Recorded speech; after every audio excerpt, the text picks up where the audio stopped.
and of this music game, I am, but not under Lucian. And saying I invented every style of music of the past 20 years. I created the genre. I created weekend genre, Trav, Drake. You know, everybody. I'm going ahead and say, with all love, Future and Thug also, because the Auto-Tune album. 808s. If you think about it, no one think about it. Everybody think about Trav, Weekend, and Drake, but no one thinks about Future and Thug also. The Auto-Tune album. Now, everyone, they added what it was to it, but here's a new genre. It's called Making Your Own Money genre. Bonjour, bonsoir, bienvenue sur la chaîne du Sorcerer. Et aujourd'hui, oui, on va toujours parler de cet individu-là. Il apporte du rendez-vous. Moi, je suis le genre de gars, dès que j'écoute quelque chose et qui a une correction à faire, je le fais un peu. Je dois avouer que la première fois quand j'ai vu cet extrait de l'interview là, de cet individu-là dont on a un peu besoin de présenter, quand j'ai vu ça, j'ai validé ce qu'il a dit. Il a dit il a inventé depuis tous ses 20 ans tous les genres musicaux. J'ai dit oui, c'est vrai qu'il a, parce que Hello and Heartbreak pour moi c'est l'un des albums les plus impactants de l'histoire de la musique urbaine. Quand tu regardes les Futures, Young Thug, Travis Scott, comment il s'appelle, lui et Kid Cudi, parce qu'il n'était pas seul. Lui et Kid Cudi, parce que Kid Cudi a beaucoup ghostwrite et autotune, et c'est l'influence aussi de Kid Cudi. Ça, c'est l'histoire aussi qu'on ne raconte pas. Kid Cudi est aussi le précurseur de ce son-là dans le monde urbain. Kid Cudi, Hello and Heartbreak et Man on the Moon and All Day sont les deux albums les plus influents de la musique urbaine. Ça, le dit, XXXTentacion, tous ces gars-là. Drake a une carrière grâce à lui, parce que il s'est inspiré de ça. Bon, bref. Et là. Mais dire qu'il a inventé tous les genres musicaux de ces 20 dernières années, ça c'est faux, ça. Je suis désolé, j'ai eu une discussion un peu avec un membre familial, mon cousin et autres, tout par rapport à ça en inbox, mais j'étais un peu d'accord avec lui. Dans notre conversation, on disait oui, c'est vrai qu'il a inventé ça, et je parlais de Hello and Heartbreak, là. J'étais plus ou moins d'accord avec lui, mais avec le recul et les jours passés et autres et tout, et parce que je suivais quelques albums comme ça que j'avais pas suivi depuis, même des années, hein. Je me suis dit, mais putain, qu'est-ce que j'ai même validé là? Non, je suis désolé, hein, champion, mais je me rends compte que je vais raconter n'importe quoi. Il n'a pas inventé tous les genres musicaux depuis ces 20 dernières années. Il a eu l'impact seulement sur le monde urbain. Quand tu regardes un peu tous les albums qu'il a fait, ça n'a pas eu l'impact dans tous les autres genres musicaux. Ça c'est les gens parce que on est un peu souvent concentré juste sur notre monde urbain du bain et on croit que c'est un peu toute la musique, mais non, ça c'est faux ça. Il y a tellement d'artistes, de groupes et d'artistes aux États-Unis, même partout dans le monde, mais aux États-Unis qui ont, ces 20 dernières années, ont apporté quelque chose de nouveau dans la musique.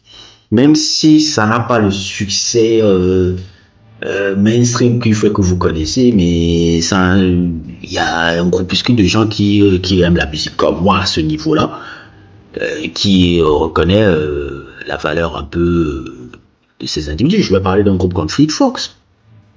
Fleet Fox, le premier album de Fleet Fox, je sais que c'est un groupe un peu que certains gens ne connaissent pas un peu, mais c'est un groupe avec l'indie folk, la chamber pop qu'ils ont un peu fait là, leur premier album là, je pense, c'est sorti en 2005 et tout. C'est un album qui a influencé énormément de groupes après. Je vais parler encore de quel exemple encore là, Toro y Moi. J'ai fait un sujet sur Toro y Moi. La Chill Wave, c'est lui. Ce son synthétique qui puise un peu dans la musique new soul et qui puise un peu dans la musique new wave et qui a ce délire un peu très synoptique, lui, et comment il s'appelle, la Wash Out. C'est un genre musical nouveau qu'il a créé au début des années 2010. La Noise Up, Blackie, Dead Grips, c'est les gars qui ont inventé ce truc. Kanye West, qui est malin, a piqué chez ces mecs en faisant Jesus. Jesus avait le type de son de ces gars-là. Money Store, c'est Jesus, c'est juste le duplicata de Money Store. Le duplicata de Money Store, ce n'est pas. Et je peux citer encore, il y en a tellement. J'oublie même le groupe génial là. Comment ça s'appelle la chanteuse s'appelle Adrien Lenk, Big Thief, qui ont révolutionné la musique folk. Il y a tellement de groupes qui ont tellement. Nicolas Jarre. L'impact de Kanye West est où là-dedans? C'est Kanye West plutôt qui s'inspire de ces mecs-là pour montrer ça après dans la musique urbaine. C'est ce qu'il fait. L'album de Jesus aussi là. Il y avait l'influence de Dead Grips, mais il y avait l'influence aussi de Geza Feinstein. Geza Feinstein était quelqu'un qui a beaucoup apporté dans la musique électronique. Ça s'inspirait beaucoup de Geza Feinstein, de l'album de Geza Feinstein, jusqu'à la cover même. Mais Kanye West qui est un bon malin et autres et tout, a samplé l'idée et venir dire que après c'est lui qui a inventé, il n'a pas inventé ça. Ça me fatigue un peu qu'il y a des conneries qui en laissent passer. Même moi, j'ai laissé passer ça. Il y a énormément de gars, et j'en oublie, hein, qui ont un Bonnie Iver. Il y a Bonnie Iver. Bonnie Iver, son premier album était tellement marquant que Kanye West l'a appelé pour faire My Beautiful Dark Twist. Les innovateurs, il y en a tellement eu.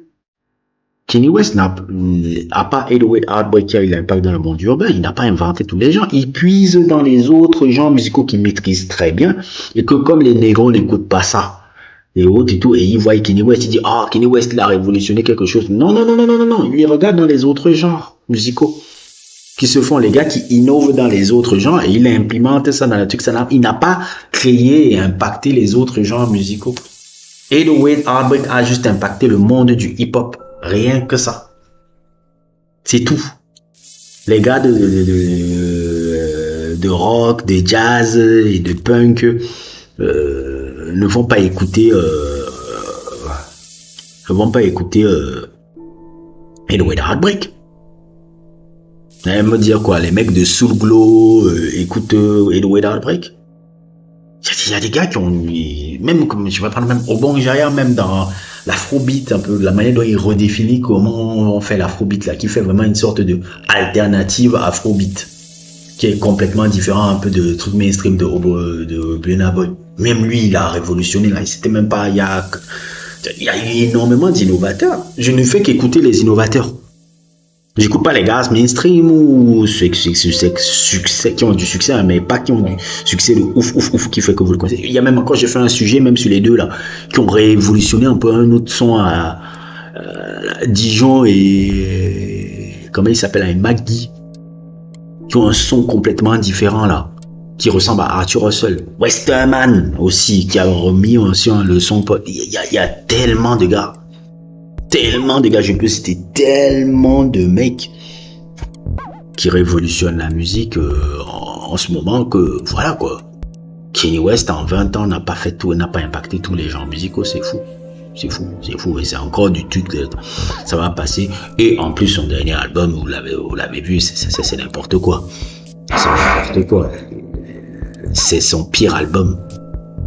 Ça n'a aucune direction, aucune perspective, aucune direction.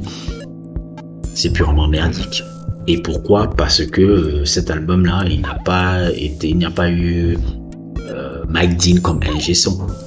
S'il y avait Mike Dean comme ingé son dans cet album-là, il aurait sauvé au moins cet album-là pour que au moins le truc soit cohérent. C'est Mike Dean qui, truc là, il était avec Ty Dolla $ign. Ty Dolla $ign, c'est un larbin. Il va seulement écouter ce que Kanye West veut. Alors que Mike Dean, c'est le gars qui va lui dire non, on fait ça. Et le gars que je pensais qu'il pouvait sauver un peu son album, c'était JPEG Mafia. Mais JPEG Mafia est venu au fin de processus et il a fait juste 2 sons. S'il était venu au début du processus de l'album et on l'avait laissé la direction artistique à Mike Dean, à JPEG Mafia, il aurait sauvé les albums de Kanye West. Kanye West n'a plus de créativité, il n'a plus rien. Il vit maintenant juste du culte qui s'est créé autour de sa fanbase de sectaires là qui suit et amène tout ce qu'il dit. Le mec, voilà même, je veux même parler de ça. il vous fait un truc de Jesus is King, gospel et autres, tout, et 2 jours après, il vous dit fuck Jésus. Arrêtez. Comment vous suivez un mec comme ça? Comment vous suivez un mec comme ça? Et je vais même encore prendre un exemple. Même sur le Jesus is King gospel qu'il a voulu faire, le hip-hop gospel, le gars qui le fait depuis plus de 20 ans, plus de 30 ans même, puis plus de 25 ans, c'est Lecrae. C'est Lecrae. Je sais un peu que c'est un nom qui n'évoque pas beaucoup de choses et les gens. Et je vois déjà venir les gens qui vont venir me dire, oh ouais, le gars là, on le connaît pas et tout. Le gars là a plusieurs Grammys sur les trucs de hip-hop gospel. Là, il y a énormément de Grammys. Lecrae. Le hip-hop gospel, c'est Lecrae. Jesus is King. C'est une sorte d'imitation un peu de ce mec-là. Kanye West imite beaucoup de gens que vous ne connaissez pas. Beaucoup de gens. Lecrae, ça fait des années que Lecrae fait des trucs de hip-hop gospel. C'est même lui-même qui a le concept même de hip-hop gospel. C'est lui-même. C'est pas Kanye West. Il vient ça, il vous met ça dans le monde, mais oh.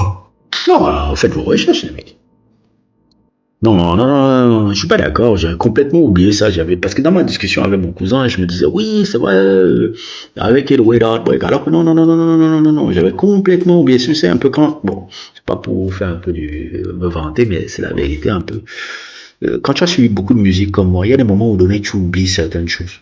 C'est m'est revenu comme ça. Hein. Je resuivais l'album de Fleet Fox que j'avais pas suivi depuis des années.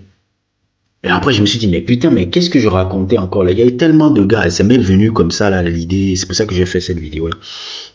De gars que j'ai suivis qui ont changé énormément de choses, qui ont énormément d'impact sur la musicalité, un peu des choses. Kanye West n'a impacté aucun genre musical à part la musique urbaine. Ça s'arrête là. Bref, n'hésitez pas à liker, n'hésitez pas à vous abonner et à plus pour d'autres aventures.